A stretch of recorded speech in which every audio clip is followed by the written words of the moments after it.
I'm an ape. Yeah. Are you, Bishop? I'm not. Okay. Definitely I'm not. Well, I'm an ape. I'm an African ape. And Yeah. I'm very proud to be an African ape. Yeah. And so should you. Human beings are still fish. Human beings are fish? Why, yes, of course they are. You're a single cell of annoyance that has crawled out of the primordial slime. The toad is the ugliest of all the amphibians. So here we have it, evolution, the human saga, and yet another rewrite of supposed facts. And this brings to mind the actual fact that science is not about truth. It's about our best guess thus far. And that's all we can really conclude from it.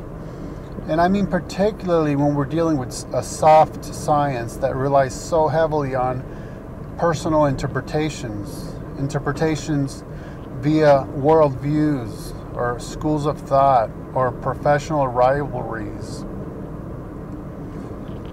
And I chronicled example after example after example of quotations from all kinds of scientists to this fact. Now, people, atheists and others go on and on about, these differing interpretations of the Bible. It's like, are you kidding me? Interpretations of the Bible when you're interpreting a written text? Try interpreting a bone. Try interpreting a fragment of a skeleton. Try interpreting that. And you'll see why we have such diverging theories that are somehow still managed to be put forth as the true story of humanity and life on this planet.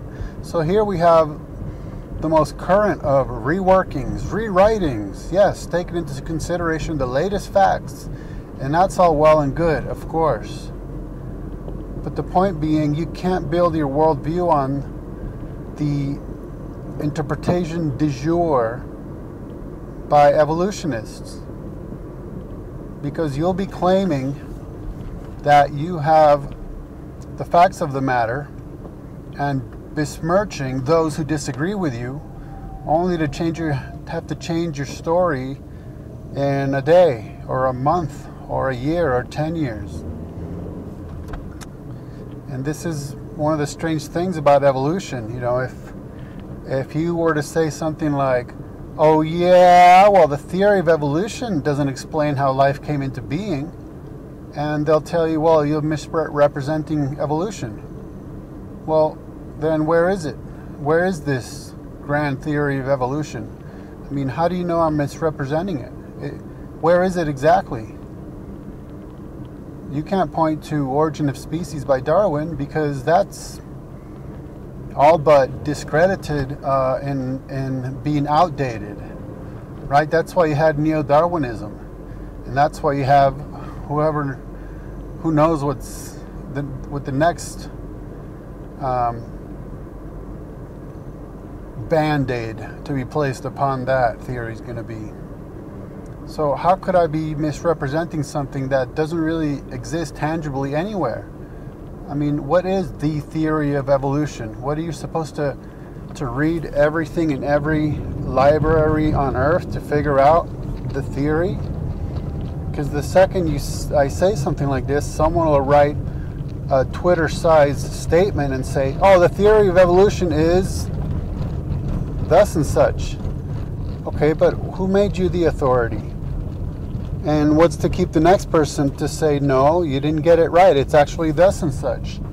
I mean, it's so ethereal, And in the info section, I'm going to post links to 2 series. One is about scientific Cenobites that shows how interpretation is based on what I stated, such as worldview, professional rivalries, protection of preferred theories, and what have you.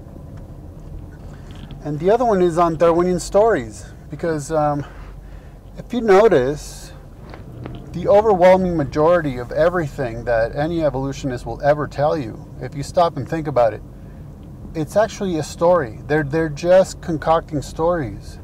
They're just telling you quaint Victorian era tall tales, and they're passing it off as science.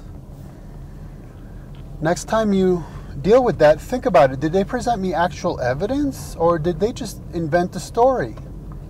So in this series, I give you examples via quotations about this fact, that what is being called the theory of evolution is premised upon and promulgated upon Darwinian stories, just narrative, and how a lot of them do indeed follow the basic motif of the saga, which is why I found fascinating that this most recent reworking is being done under the title, at least by Scientific American, as Evolution, the Human Saga.